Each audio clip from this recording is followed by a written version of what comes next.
The Entrepreneur MBA podcast purpose is to help existing business owners grow their companies past the 10 million in revenue per year benchmark. Here is your host, Stephen Halasnik. Welcome, everyone. My name is Stephen Halasnik, and I am co-founder of Financing Solutions. Over the last 25 years, I've built 6 companies in the $5 million to $25 million range.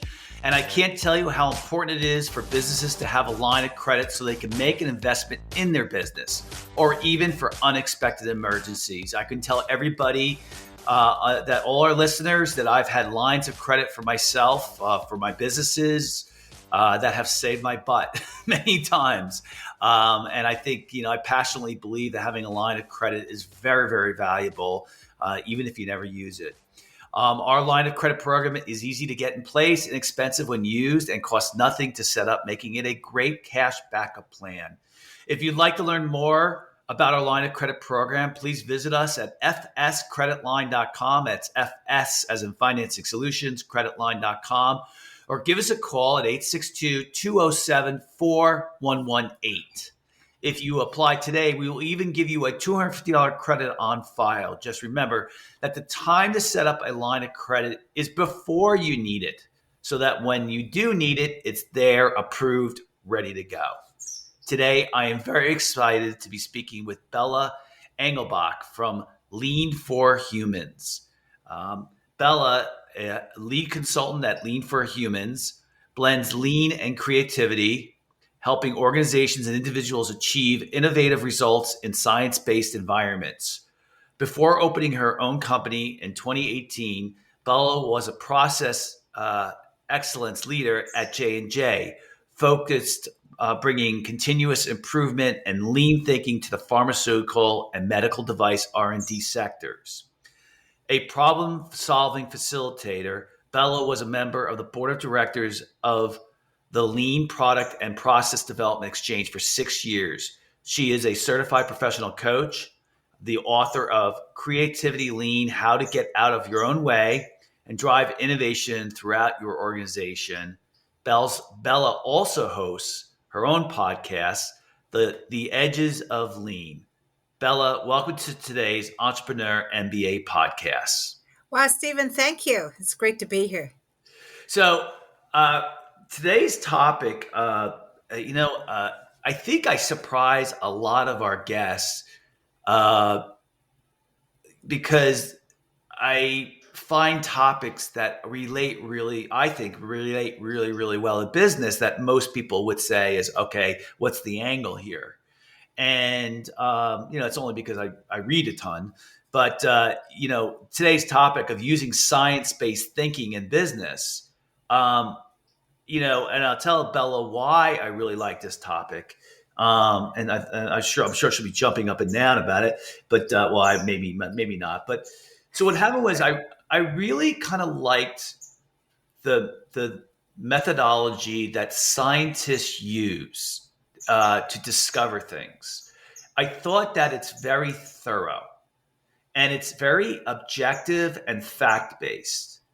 So when I am sometimes looking at a new business idea, maybe it might be to create a new company, I started studying how science uses their methodology to determine if something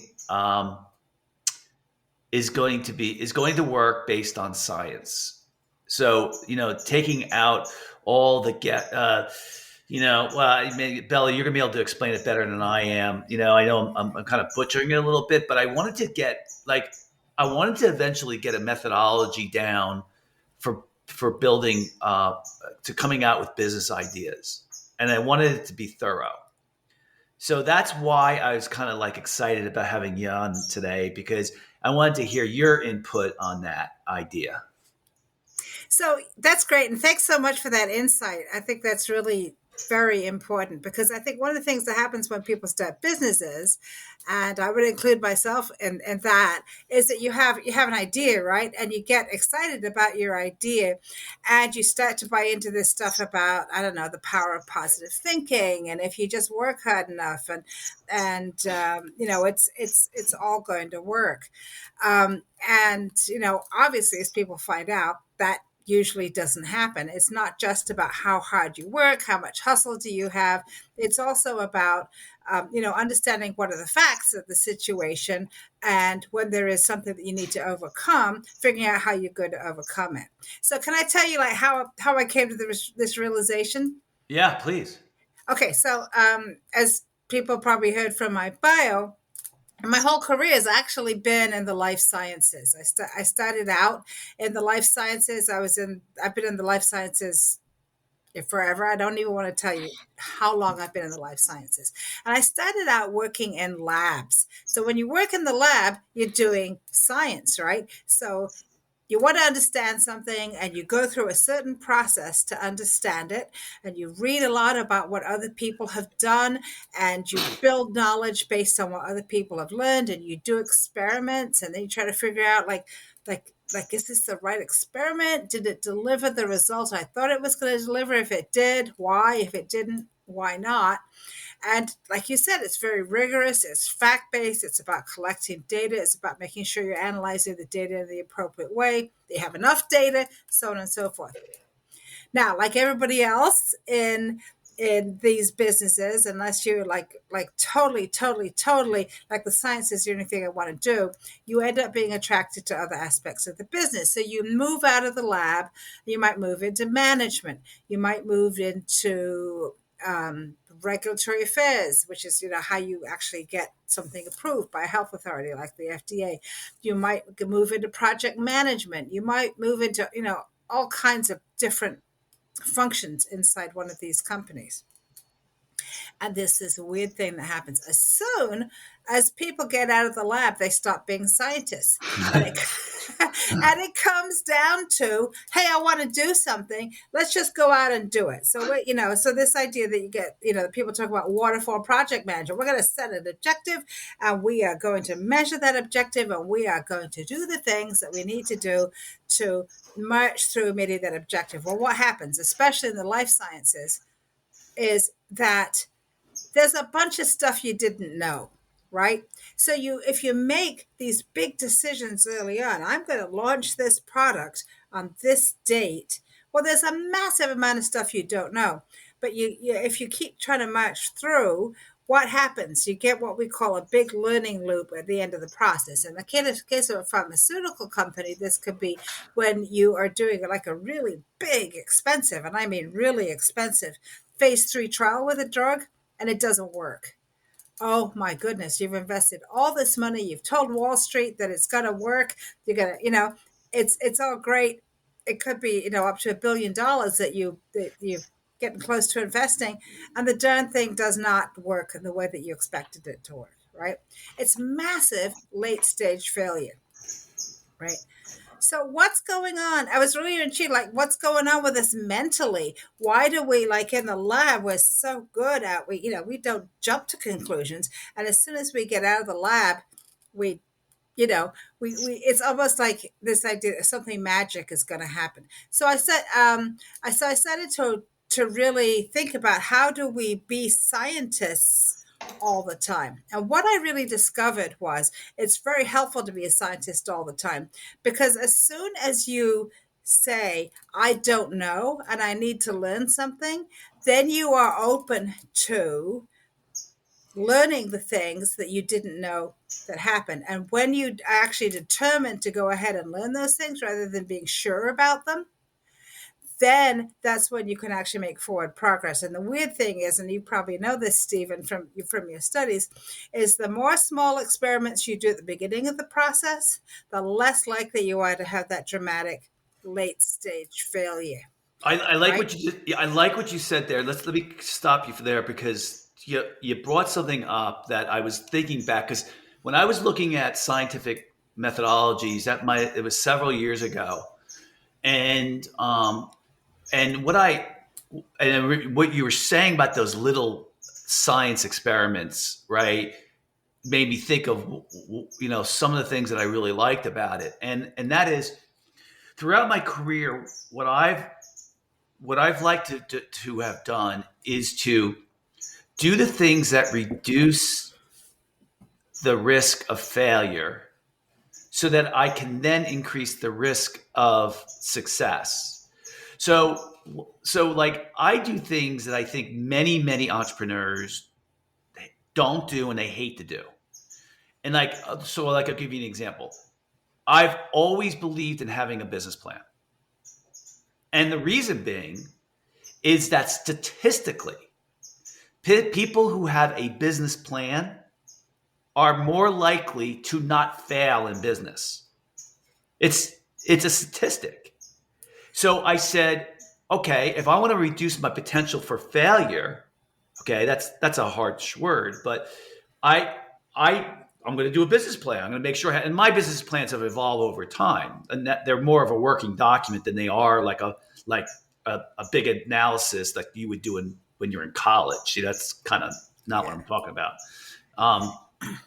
So the same thing goes through what we're talking about, the methodology of using science or research, because, and you talked about the little experiments. So what happened was several years ago, I was starting, another company, and, what I noticed is every single time we started a company is we got more methodical in checking the boxes of all the different things that we knew we wanted in the next business or that we had to do to get the business up and running very quickly. And and that's the key word, methodology or methodical. And so when you talk about these little experiments, and I think was that the way you put it? Little experiments. Yeah, small experiments. So sometimes we talk about a fast learning cycle. So yeah, I mean, so to me, that's exactly what you do when you're running a business. You don't go from, this idea to spending, $1 million and you just start going. You try it out a little bit. You try it out, you experiment, you say, hey, will customers buy this? That you don't go from 0 to 100 super fast. You kind of go through these phases. And by breaking it down into these little parts, you are able to pivot, you're able to test, you're able to experiment, you're able to learn the business. So, I think that what you're saying reinforces the thought process I had back then and even now. Your comment on that? Yeah, so I'd say you said something really important. You were talking about the methodology, which is all right. So you have a checklist, right? And the checklist is based on what you've already learned, right? So that is how this is kind of the lean thinking part of it.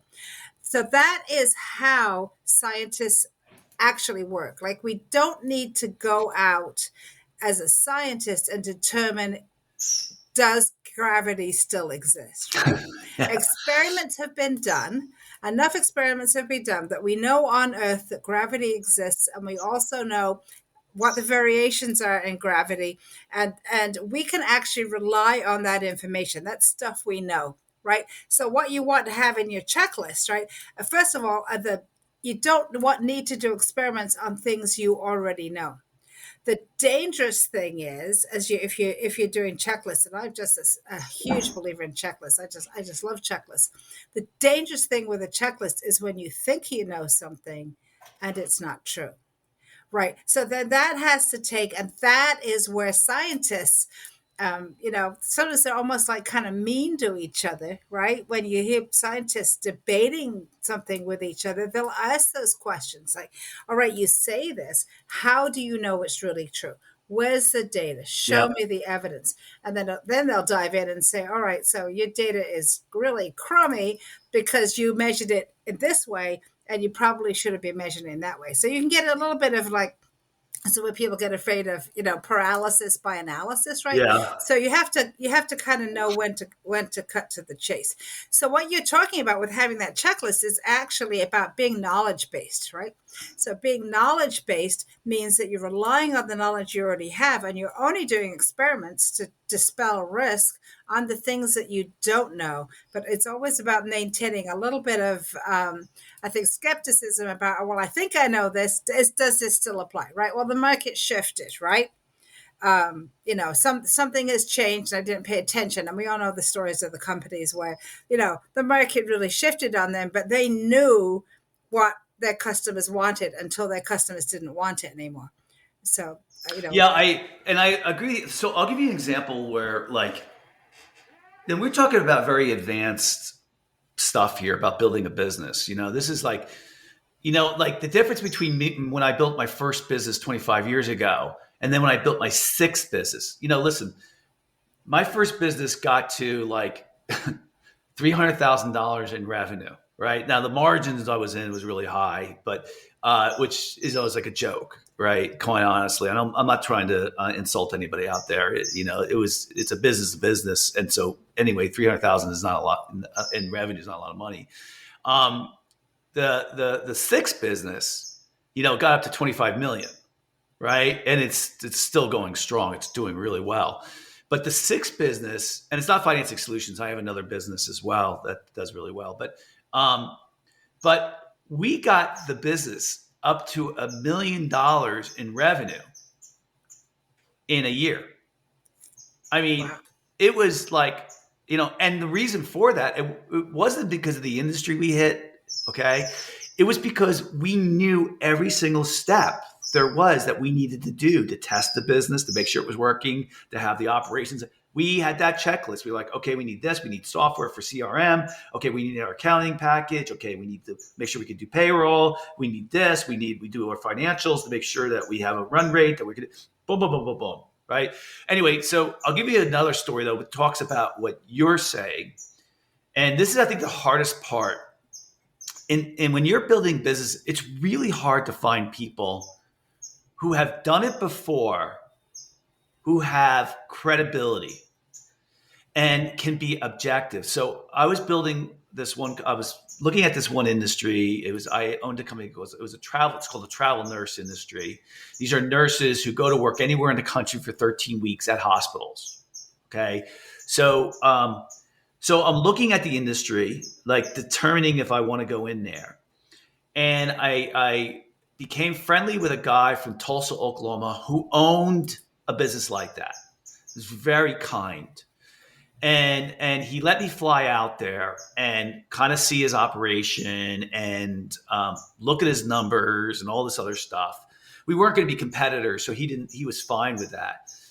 So he goes in there and I look at his numbers and I looked at his gross margins and I was like, yeah, you know what? I think I can do a lot better than he's doing, because his gross margins weren't that great, right? So I go out there and I think, oh, I can do better. I'm a better businessman, right? And so I start the company, and you know what? The gross margins that he was talking about were correct. I didn't look at all the other competitors to see what the industry standard was for gross margins in the business. And I call it drinking your own Kool-Aid, right? And that is you get on the soapbox about, oh, I'm going to do, I have this vision and I'm going to go, go, go, go. And you believe your own Kool-Aid and you make up your own not objectives, but you make up your own sauce, so to speak, Yeah. Instead of having somebody else, like in the science community, they're like questioning the heck out of it, maybe a little too much, but that's science, right? What do you have to say about that? So I keep this on my desk. I don't know if people who are listening, they're not going to see it, but it says, don't be so sure, right? Because I can't tell you how many times I've been caught up in my life. Well, I was positive, particularly when I like moving into something new, like you moving into the travel nurse business. Yeah. It's like, all of my experience told me this is going to be a certain way. It's always been this way, now the circumstances have changed, right? And it's like what I was saying about we don't need to test gravity on Earth. Plenty of people have done that. But if we go to an entirely new planet, you know, we might need to understand what the gravity is like on the new planet. But you march on and go, well, it's going to be the same as it's going to be on Earth. The next thing you know, you're flying off into space because you jumped too high, right? So that I think is a really hard thing. And I love what you say, Stephen, about like not believing your own stuff. And isn't it hard for an entrepreneur? I mean, honestly, right now I'm working on a something to send to a potential client. I'm like this is great and that is great, and it's like I'm looking at this stuff and I'm going, this is really awesome stuff. Like they should hire us. But if I believe that too much, I could be in exactly the same way. I think what you do is you surround yourself with people that you think I've done this my whole career, and that is I try to anyway surround myself with people who could be of great value. And I think when you're looking at numbers, I think like for business, your accountant can be really good at telling you if you're being truthful or if you're just being too overly optimistic. Because their tendency, like I think scientists, my guess, okay, now entrepreneurs, 95% of them are the most optimistic people. They have to be. They're trying to do something that's almost impossible, right? And so you have to be this optimistic person because you're going to drive through this, mud, so to speak. Whereas I think a scientist, I think their tendency, I don't know many scientists. I do know one really well, an entomologist, who and she does fit this model. Is they're skeptics, and I don't think you can be I don't know if you can be a really really great entrepreneur. That's an entrepreneur and be a pessimist. I know you can't be a pessimist. Right. Okay. Skepticism. Yes. I think that's a different word so maybe you can do that. But a lot of times skepticism and pessimism kind of go together a little bit. So what do you think? Do you think scientists? Well, I think scientists fall into all kinds of categories. And I've known scientists who've like fallen in love with a particular thing, right? And they're very passionate about it. And sometimes that's led to, I can think of one example where somebody really fell in love with a particular potential drug, and it's turned out to be something that really helps people, even though everybody else is looking at it and saying, nah, this is never going to fly. So that optimism and being willing to push through and to really fight for the resources to get the work done made a really big difference. And that was making the difference in patients' lives. And I've also seen the kind of scientists who, like that whole job of peer review, that's what they love. And it's almost like it's more they're into tearing other people down than anything else. That's what they seem to get joy from. But so I think there has to be a balance. I mean, and so what I think the thing is how do you look at if you're a skeptic and your skepticism indicates to you that there's an obstacle, how do you look at the obstacle? Do you look at the obstacle and say that's an obstacle and we can't overcome it? Or do you look at the obstacle and say, this is an obstacle, it's standing in the way. What are we going to do to see how we can overcome the obstacle? How might we come up with creative thinking, creative ideas, creative experiments to see if we can overcome that obstacle? And I think that's the difference is you can be a pessimist and be an awful person, right? Or you can be an optimist and perhaps, you hit the jackpot and something amazing happens out of that. But maybe you can be a person who looks at obstacles and says, all right, I acknowledge my inner skeptic acknowledges this obstacle exists. Now, how might we overcome that obstacle? And I think what you're saying is really important. It's a team sport, right? Because it's very hard to be both at the same time. And maybe you need to be, if you're the CEO of your enterprise, you're the sole You're the entrepreneur. You've got to be the one with the belief and the dream, and you're pushing forward, and you're the one with your foot on the gas pedal. And somebody else needs to be saying, "Hey, whoa, there's an obstacle." Yes. And then, then you come back with your optimism and say, "All right, I acknowledge there's an obstacle. I'm not going to ignore it. How might we?" I think this is so critical, be able to say, "How might we overcome that?" Because as soon as you say, "How might we?" and this is, this, "How might we?" means there is a way. We're going to find a way. And my optimism is going to help me do that. Yeah, that's why it's really good to surround yourself with people. I mean, some of this is everybody talks about, but it's really good to surround yourself with people who aren't yes men, yes women. People are going to go along with you because you're the boss and you have this dynamic personality that's going to just blow people away. You have to have people who are going to stand up to you, and you have to have people that encourage you. Listen, if you think I'm wrong, you need to tell me, and you try to pick those type of people. And even if you go and say that, you can say, listen, I have a very strong personality.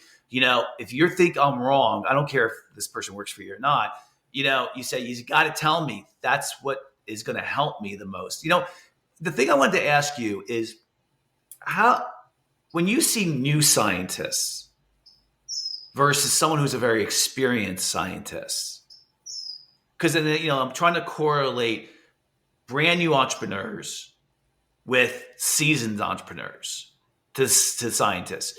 When you see young, inexperienced scientists, how are they different than the experienced scientists? Wow, that's a great question, Steve. I've got to ponder that for just a moment.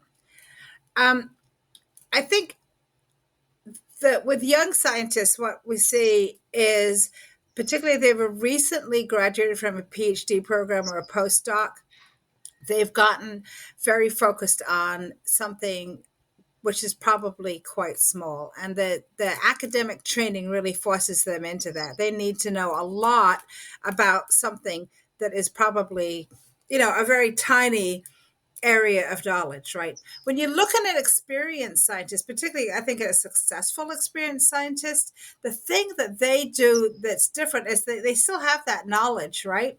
But they have like soaked up information from other fields, and they allow their creative mind to make connections between one field and another so that they can come up with new ways forward and new ideas. And so, and I think this is actually, this is like a tug that I see in science, and I know people have been talking about. So in science, there's always this push towards specialization, super specialization, which is necessary to get to the fine, detailed understanding of whatever it is you're studying. And then there's also, if with the kind of problems we have in the world right now, to solve those problems, people have to be comfortable and get used to working with people from other fields. And so there's this lab at I think it's at MIT. It's called the Broad Lab, and the Broad Lab is set up specifically with the idea that people whose work has nothing to do with anybody else's work are all working in the same space. I don't know how they're dealing with the pandemic right now, and they get coffee together, they go to lunch together, they go for drinks together. That's amazing. And that's where the innovation comes from, right? Because now you've got people who are hearing from, and I think that's really the difference. And I think the other thing is because I sometimes coach and work with young scientists. Some of them are kind of frustrated with that. Like, I did this thing, it's really cool and I loved it, but I know there's more out there. And I feel like I want my career to be more of a branch out than a focusing in. Yeah.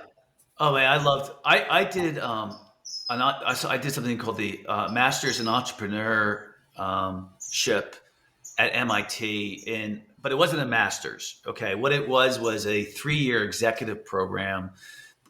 Combined it with Inc. magazine and the entrepreneur organizations, and so for 1 week, a year out of 3 years, they brought in 60 of the fastest growing companies that applied to MIT, and it was this extensive class from 8 in the morning till basically 11 at night, and the companies were all different, and it was the best learning experience I've ever had. And you could see really, it's amazing. Like 2 companies out of that started off at like 10 million in revenue, and two of them are now $1 billion companies. Like, so many of the people who went to that program, all did very, like 95% of the people who went to that all became serial entrepreneurs their whole lives. And this is, so this is 15 years ago. But it's what you were talking about with that scientific, what's it called? The Broad Lab. It's Broad spelled Lab. broad, but it's pronounced broad. Yeah. But, being exposed to all these different businesses, what you realized is, I don't care if you're selling dishware, or if you're placing travel nurses, or if you are, building containers for ships. It really, a business is a business, and it really came down to the same type of methodology to make it successful. But you can get such great ideas from other businesses, right? Great. I know that's the thing. When I was working in the big pharmaceutical company, I would do things like take people to. We took people to Lockheed Martin once, right? So, well, what can a pharma company learn from Lockheed Martin? Well, it turns out there's a lot, right? Yeah. And Lockheed Martin is actually great at many things, so we could learn from them. We went to visit Harley Davidson. Yeah.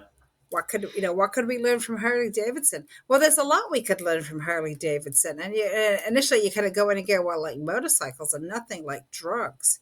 But you're right. It's the same process. If you are coming up with new products, you need to get new products on the market, and you need to have a launch that you can rely on. Well, why not go to a company that is actually good at that, and put aside all of your fear of, well, this is nothing like what I do, and see what you can learn from them. And I would say that's true whether you're a scientist or an entrepreneur or an entrepreneurial scientist.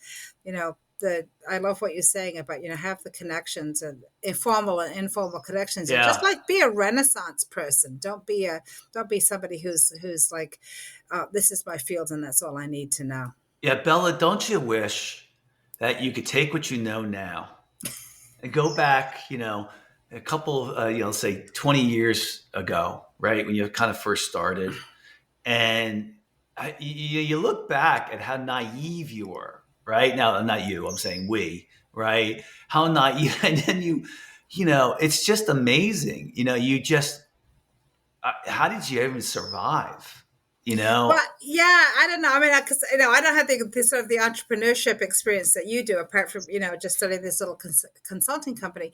But I was actually talking about this with somebody yesterday and saying, all right, so I did a lot of my work I did on process improvement, right? Well, when I started to do that, honestly, excuse the language, I did not know what the hell I was doing. All we were doing was asking people, what do you do, and writing it down. That was a massive improvement for companies that, it's like your checklist had never done that. They were like, wow, this is awesome stuff. Well, there was so much more that we could have done, but we knew nothing about it. And yeah, I don't know that I want to live through everything that happened in the past 20 years. But yeah, people always say, like, there's this thing that says you can pick any age you want, and you can go back and be that age again. What age would you pick? Now, there's you can say that about business, and you can also do that same thing about your personal life too.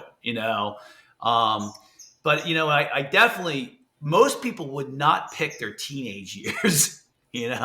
Because you lack self-confidence, and a lot of it depends. When you had asked my wife that question, she would say her teenage years, because she had such an incredible time in her lives then. But I look back at my when I first started, and when I worked for Xerox for 8.5 years for my first, and that was a great experience. I loved working for Xerox. And then at the age of 30, I started my first company. But, I didn't know what the heck I was doing starting my own, business. And what happens is, I use this terminology a lot. I learned it from another. Entrepreneurs are autodidactic, which is self-taught. And you really just have to plow through trying to learn as much as you can. And at the same time, try to eliminate mistakes so that you can survive. And, because it really takes 3 to 5 years to build a successful business. and 3 to 5 years for you to start paying yourself. So you better have a runway, and you better not make a lot of mistakes, because if you do, you're going to be back working for somebody else, which is not a bad thing. It's just, it's just doesn't help you with your dream, right? Maybe it's not what you really want to do. Yeah. So you got to learn from, I always look for people with snow on the roof. They got gray hair because they've been through it. They can kind of, help you a lot. And entrepreneurship is very lonely. It's very lonely. And you think, but in a scientific community, it's really not. You kind of work on teams, don't you? I think there's that myth, the scientists, we talk about scientists, usually men who worked, came up with this great discovery or that great discovery. And we only talk about the individual, but they almost always have people who are helping them. Yeah. And, it particularly the more technical the work gets, the more people and equipment it takes to actually do it. Yeah. And that's just something, I think there's a something there that goes along with being an entrepreneur too. A lot of scientists that I've seen and I know about, they kind of start to believe their own stuff about what a great thinker they are, and they forget about times, that they were sitting in the pub after work and somebody said something and it spurred an idea. And so I think it's very important that people acknowledge who's helping them. And like you said, it might be lonely being an entrepreneur, but if I think if you're getting that posse around you, you're going to get better help from the posse if you're acknowledging what they're doing. Well, I think you're doing it wrong if you are, honestly, if you are lonely as an entrepreneur, you're doing something wrong. You really are. You shouldn't be that way. You should be working on a team of people. You're one of the important people in that team as an entrepreneur. And I also think too is that you should be humble. You should be humble. You should not be arrogant. If you're arrogant, let me tell you something, you're going to make a mistake, because arrogance means that you always know what the right thing is to do. Right. And that means you're not listening to other people too. And I'm going to tell you right now, you're going to get in trouble one of these days because you're drinking your own Kool-Aid too much. Well, that's a whole other discussion about what manager behavior or leader behavior does to the people around them. And you're absolutely right. So if you really want to have that psychologically safe environment where somebody can come up to you and go, hey, Stephen, what you're about to do is really, really stupid, and let me tell you why. If they know you're going to yell at them, or they know that you're going to cut them out of, when your stock gets public, they are not going to do it. And then you are all alone, right? So there is, even if, and this is something I see like with especially with younger people and scientists, is that they're so into, well, I'm doing my science right, they totally forget the impact of their behavior on the people around them, and the people they're trying to get to support them. So I think it's super hard, right? I think it is. I think it's, I notice it. I think the younger generation is really going to, it's called EQ, right? Emotional intelligence. The ability, I think the younger generation I think the kids, they're super smart and they're super great at problem solving. I question if they can work really well with other kids, other people. And I think that's going to cause some real problems. I think my son's 21, he's graduating from Boston University, and his EQ is fantastic. He's in computer science, but I think that's going to be such an advantage for him. Because you see people in computer science, his friends, they can't work on a team. They want to only do one thing and that's it. So I can kind of see that maybe that's kind of science related too, a little bit. Well, it's computer science. It's a science. So, so are you seeing that too?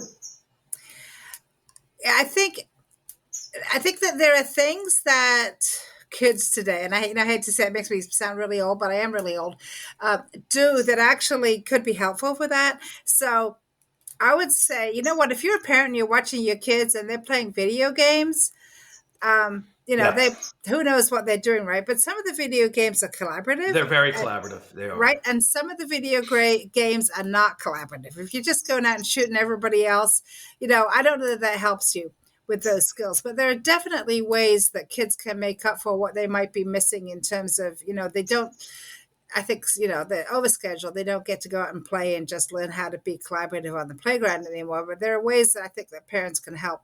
If it can help young people develop those collaborative skills and talk about things like, I'm sure your son has a high EQ because you guys talk about emotions at home. That makes a big difference. You know what? I think it's a gift. I think it's actually a natural gift. We talk about the idea that I think my job as a parent is to help kids. My kids have to recognize what comes natural to them.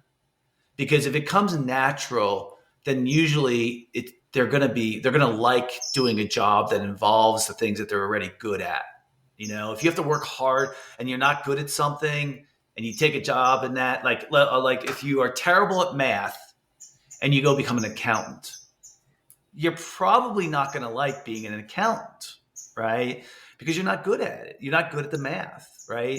So anyway, I didn't want to go down into we're getting into the weeds, that's a weed, right? Yeah. We're getting off the stuff a little bit. So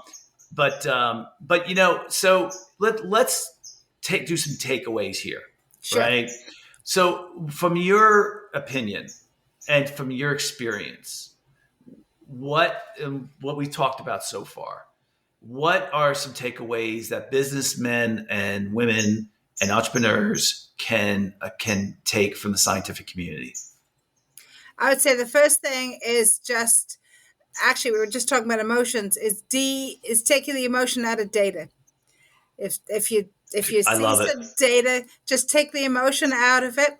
And I would say the second thing is, I love that conversation we had about the balance between pessimism and optimism.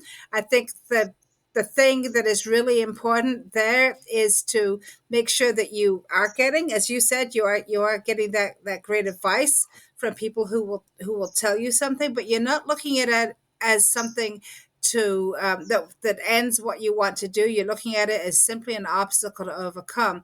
And I think the third thing is, if you can go through thinking about the idea that here's a set of knowledge that I can totally rely on because I know enough about it and I understand all the variables, that you start from that set of knowledge, but you are always clear that as soon as you get into a new environment, you're going to have to do experiments, like Stephen, like you said about the traveling nurse business and the margins, right?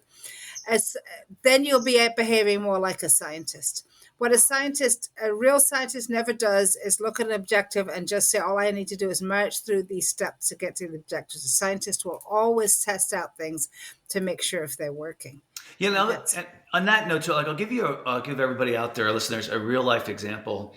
I had one of my best employees ever. She worked for me for 2 different companies, and we're still really great friends too. She doesn't work for me anymore, but she would come into my office and she'd say, "Oh, this potential client, this prospect said this, and we need to change this, like pricing." And so I'd go back to her and I'd say, "Okay, well, show me the data. Show me where other people have said this is a little objective still, but show me where other people have said the same thing." Because she would come to me with these one-off situations. And I'd be like, one person doesn't make it real. It's, you got to hear it over and over and over. But my point being is, like, whenever I like making a decision, I want to see the data first. And like my favorite author is Malcolm Gladwell, because he's amazing. He takes these, there's a lot of people like him, but I like the way he tells stories. And he'll take this problem, like about why people are in prison so much more now. and he'll look at the data and he'll dissect it over and over and really cut it down. And he'll come back with something that you were not expecting. And he'll prove it with the data. I like to make decisions. I like using, and he also wrote a book that saying that your instincts are just as valuable as data. But what I like to do is to do both. Combine my instincts with data. And Yeah. go ahead. Yeah, I was going to say, from a scientific perspective, one of the things that's really interesting about instinct is this: if you get into a situation and you start to feel uneasy or uncomfortable, people will say to you, "Listen to your gut," right? So what's actually happening from a biological perspective is that there's this little thing in your brain called the amygdala, and it stored some memories. Now, it may or may not have stored those memories correctly, but it stores essentially bad memories. Now, the situation you're in has triggered your amygdala to send out hormones to make you feel uneasy. It's easy to say, trust your gut, right, in that situation and step away. But the more, I would say, the more mature thing to do, or the more educated thing to do, is to say, why is my gut telling me this? Yeah. And can I trust my gut? Because sometimes, there's this, as someone said, there's a snake in the road in front of you. Your gut's going to tell you, step out of the way, right? But sometimes your gut is going to basically, tell you something that isn't true because it's based on a memory that was not properly imprinted, or a false memory. And so instinct is hugely valuable. But like everything else, you have to have a little bit of skepticism, and then you have to think about, all right, this is an obstacle. How do I overcome that obstacle?